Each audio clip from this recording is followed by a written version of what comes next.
In 1492, Columbus sailed the ocean blue. That's what they taught us in first grade. For our entire early childhood education, we were taught to praise the man who supposedly discovered America. Little did we know that the romanticized history of the famous Christopher Columbus had genocide, colonization, and slavery. Fast forward almost 530 years later, we live in a country built by immigrants, yet condemn the immigrants of color that came here in search of a better life.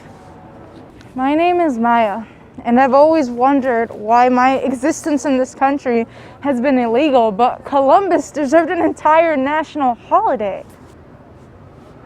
I was born on September 6, 1998. I was born in Guadalajara, Jalisco, Mexico, and I came to the United States when I was about 8 months old. I had a pretty standard upbringing.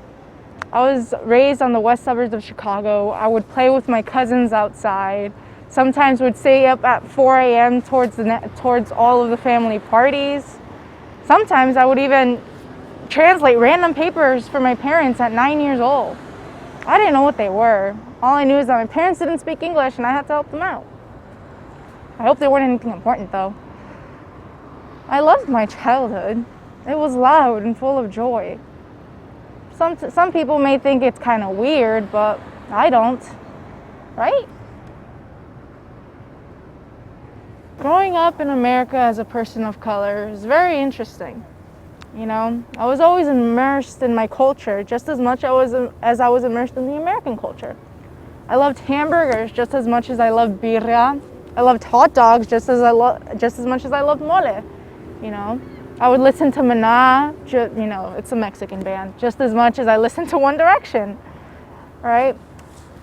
I always thought it was a certain balance to me, or at least I thought it was.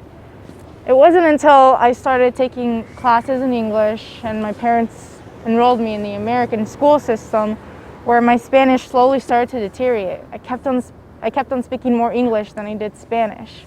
I struggled saying the simplest words, right? And my family noticed. It was kind of just like I would get criticized by my family at the dinner table, like, ay, mira esta, ya se está volviendo gringa. Or, ya no sabes cómo hablar español o qué? That kind of just roasting me in Spanish. I mean, it didn't bother me much until I couldn't communicate as well as I wanted to with my parents. Whenever I got excited or I wanted to tell them something, I couldn't do it. It would just come out as botched gibberish. I mean, I hated it. I hated not being able to communicate with my parents. I hated that they didn't understand me. Maybe I am getting too Americanized, you know? But not speaking Spanish is actually the number one thing that Latinos will shit on you for. I mean, I was born speaking Spanish, it's my native tongue, but over the years it struggled, right? People make fun of you if you look like me, if you look like a brown Mexican girl and you can't speak Spanish, right? That was always such a weird concept to me. I mean, Brazilians are Latinos, right? But they don't speak Spanish. They speak Portuguese. So how are you gonna judge me for not speaking Spanish when there's so many other Latinos out there that don't do it either, right? I mean, it's great if you do. That's awesome. You're connecting your culture with your people and your language. But you shouldn't judge people if they didn't grow up speaking Spanish. I mean, I did, but the fluency has struggled. There's some kids that are Latino but didn't have the opportunity to learn Spanish. So why are we all so judgy all the time? I don't understand it.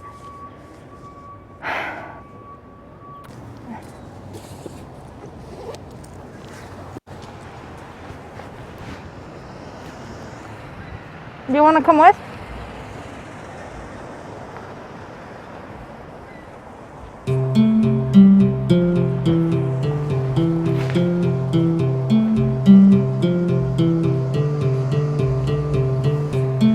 You know, the funny thing is that while I was getting shit on for not being Latina enough by not speaking Spanish, I realized that Americans weren't so pleased with me either.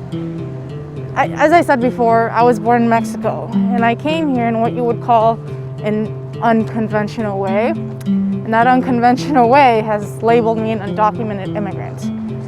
Right? which I think is so weird. You know, Superman was an alien, right? But everyone worships him. Is it because he's a straight white man with unbelievable superpowers? I mean, I guess it makes sense. I'm just a brown girl with no idea of what she's doing. Unless you count having 2 jobs, working 40 hours a week, and balancing a college career superpower? No? Damn. I didn't think so either. I'm not gonna lie. Being a DACA student is hard. I'm not eligible for any federal financial aid, so most of my tuition comes straight out of my pocket. But I shouldn't complain. My parents came here with absolutely nothing. I get my work ethic from them. They taught me that if I ever want something in my life, I have to work my ass off. And that's the lesson I'm going to take with me for the rest of my life. DACA stands for Deferred Action for Childhood Arrivals, right? It gives us a temporary worker social security number, and I'm allowed to work every 2 years, having to renew it and whatnot. But DACA students and DACA workers are actually also known as dreamers, which is true. I am a dreamer.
Important people in my life have been my friends. I don't know where I would be without them. I have 3 different groups of friends. First, I have my friends that I've known since high school. And we may not see each other on a daily basis or even for months at a time, but I know that whenever I need something or if they need something, we can always count on each other.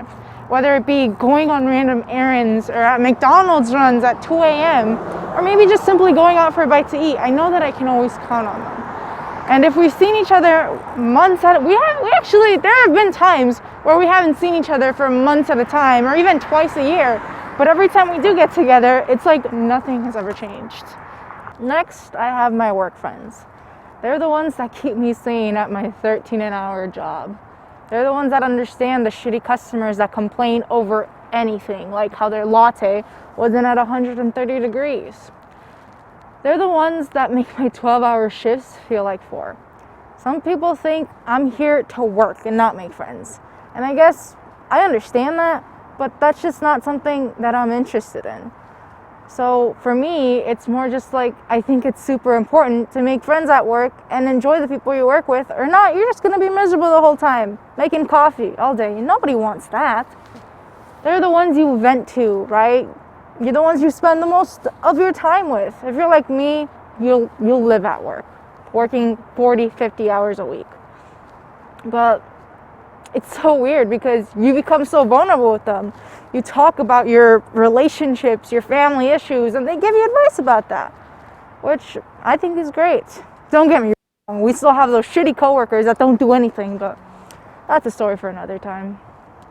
The last group of friends I have are the people that I met in college.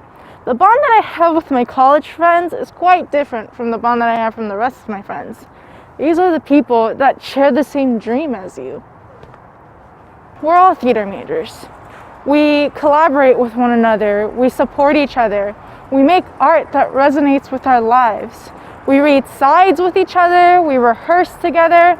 And overall, we're just such a supporting group. You know, there's a common misconception that theater majors are so competitive and will do anything for the lead role.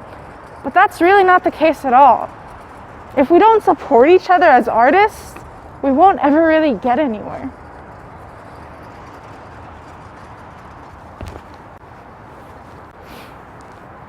I know that whatever happens in my life, I'll always have my friends to count on.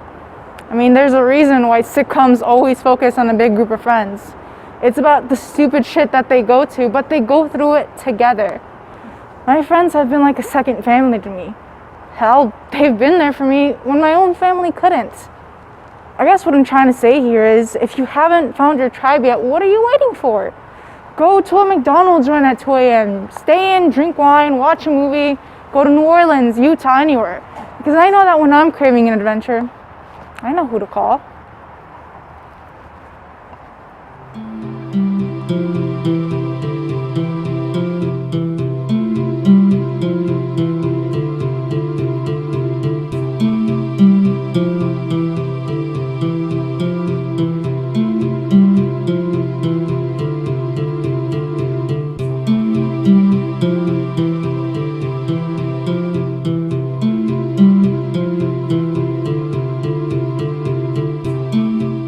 When I was 16, I started working at Little Caesars.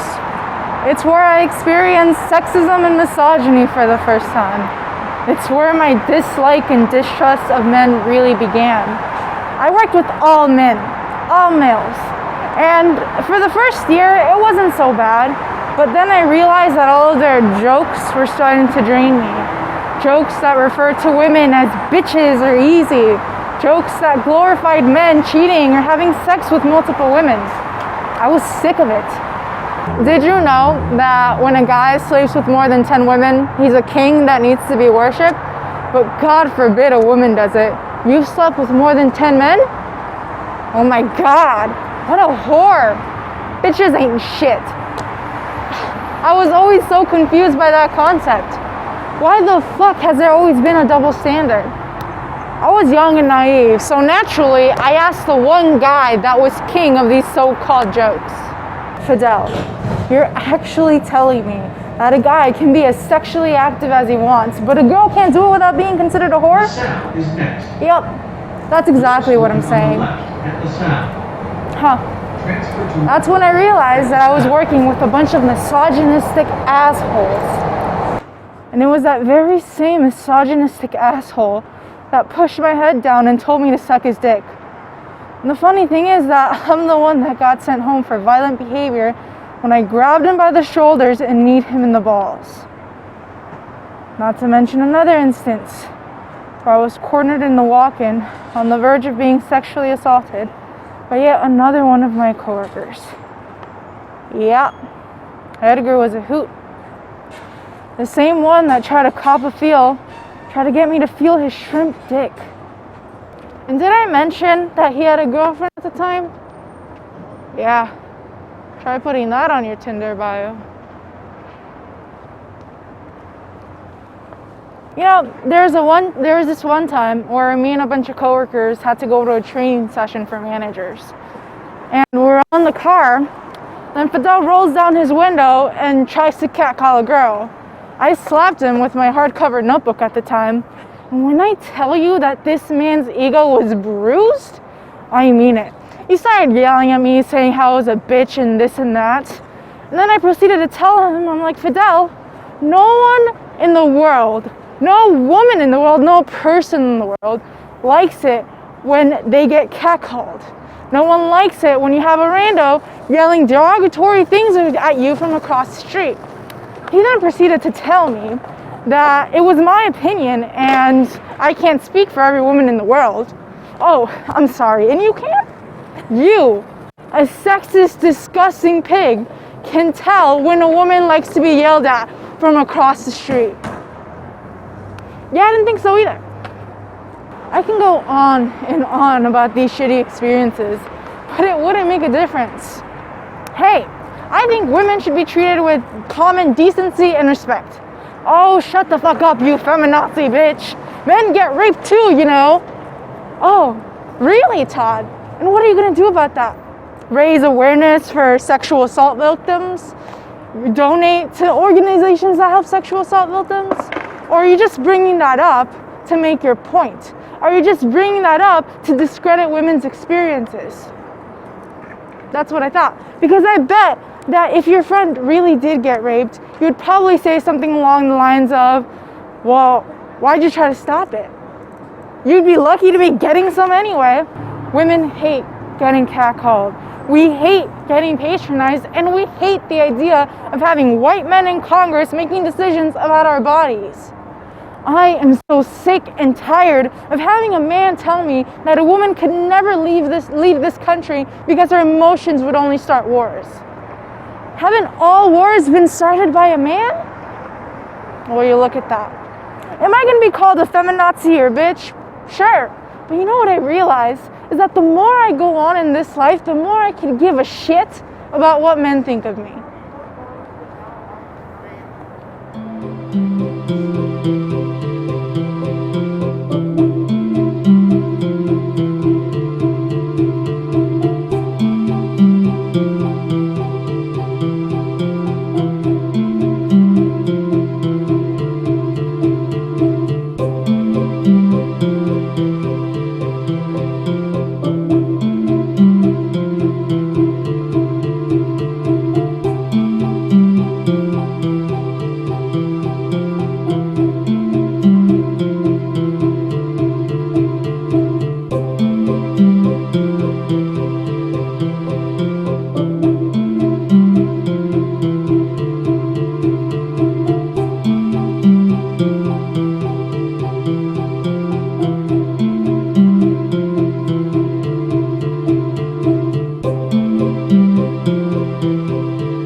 Grade, I asked my teacher for a hall pass to the bathroom.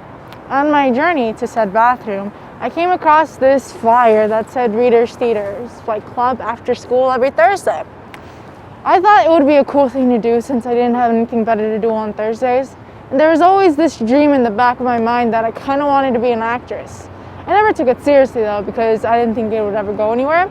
So I decided that every Thursday I would be in drama club, and that's exactly what I told my parents. It was fun. I fell in love with it. We did the stupidest little activities, whether it be taking emotions out from a hat and reading different words and different emotions. We would read little plays from Readers Theaters, and at one point we even competed in drama competitions. So I joined every year up until high school. Then my parents said that I should start doing something a little more useful with my time. So I joined a community service program. And even though I loved the work that we did and I loved the people, it never felt like my true niche. College applications started to roll around, and I had no idea what I wanted to do. I mean, I knew I always wanted to be an actress, but I never thought that was something that was actually achievable. Then I realized my parents weren't going to be able to help me pay for my tuition. I didn't have any scholarships or federal aid, so I figured if they weren't going to help me, I might as well do something that I should do. Because I've always wanted to go to college. I always wanted to pursue that higher education. But the problem was that how the hell was I supposed to do that without any help? Yeah, I didn't know either. So at this point, I'm on my own and I have no idea what I'm doing. Right? So I decided to do what I do best, which is be impulsive and stubborn. So I applied to a theater school. I had no experience in theater whatsoever, unless you count Readers Theater in elementary school. So I did it. I applied. Regardless, I didn't know what I was doing. This was extremely out of my comfort zone. And during my audition, I made that very clear. And I straight up told all those administrators, listen, I have no idea what I'm doing. I've never had an ounce of theater experience. I don't know how I'm gonna pay for this. I don't have scholarships. I don't have aid. I don't have anything. I'm clueless. But what I do know is that I want to be here. I want to learn. This is something I've wanted to do my whole life, but I've been too scared to pursue it until now. And that's exactly what I said. Apparently, honesty does very well with college administrators. And I was accepted as a BA the very next week. You know, it's kind of funny. Getting into college was the first step into pursuing my dream. At this point, I really don't see anything stopping me. When you're a kid, they always ask you, what do you want to be when you grow up? Some say president, some say astronaut, some say space cowboys, and others say superheroes. It may be the inner kid talking here, but I've always wanted to be a superhero. Something about a person that possesses abilities beyond those of ordinary people has always fascinated me. The way that they would always use their power for good and to save the world would always give me hope that maybe humanity wasn't that bad after all. A few years ago, I discovered a superhero that changed my life. Her name is America Chavez. Although I did have my love for superheroes, I knew that none of them looked like me. So naturally, as a kid, I didn't feel so hopeful that I could become one. So when I saw America, it was a pretty fucking big deal for me. She gave me hope that one day I could be like her. Since then, my dream has and always will be to be Miss America Chavez. It's kind of funny though. Throughout my college career, I felt sort of nervous to actually take this on. I've never seen any brown and documentary actors on stage, or even in film for that matter. And it made me question whether or not I could do this, or if I was even allowed to. Then I realized I was sick and tired of feeling that way. If I can't find anyone to look up to, well, fuck it. I guess I'm just gonna have to be my own damn inspiration to look up to.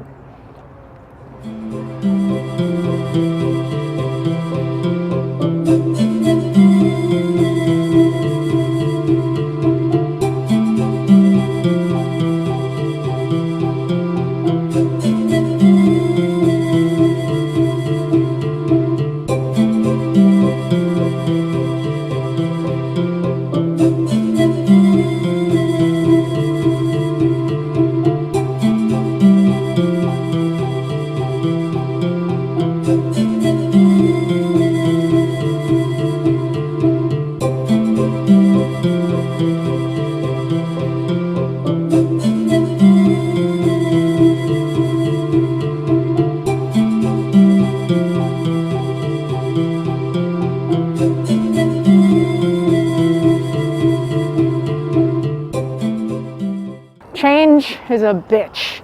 Always has been, always will be. A lot of people struggle with change. They have a hard time accepting it, hell, even embracing it. I know that I have. I guess that's why I've always had trouble letting go of the past, you know? I've never had an issue developing friendships. Like I've told you before, I had great friends growing up. In high school, they were the best friends I've ever had. So come graduation, I was absolutely dreading it. We did stay close after a while, but from a group of 15 friends, soon went to 5, soon went to 2. I mean, I guess when you grow up, you realize who your true friends are because they're the ones that make an effort to stay. I can talk about how I hate change all day, but sometimes I forget to realize what change has brought into my life. Sure, I might have lost some people, but at the same time, I've met plenty more. I've gained new opportunities. Sure, I'm only talking about high school and college, but I can't possibly imagine what the future will be like, but I'm pretty hopeful. The future is something I've always feared, but over time I've learned to look forward to that fear. I mean, it's terrifying, but at the end of the day, I'll still do it. Not because I think I'm brave, but I'm just an impulsive and curious person. I can't swim, but I'll still jump in a 12-foot deep pool.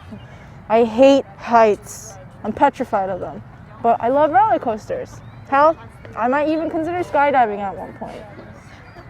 I think facing your fears is an important part of living. I mean, how the hell am I supposed to be a superhero if I don't learn to face my fears? Change is always going to be there. I mean, you know the saying, when one door closes, another one opens. It's a cliche because it's true. I guess one of these days, I should learn to take my own goddamn advice. I know I will.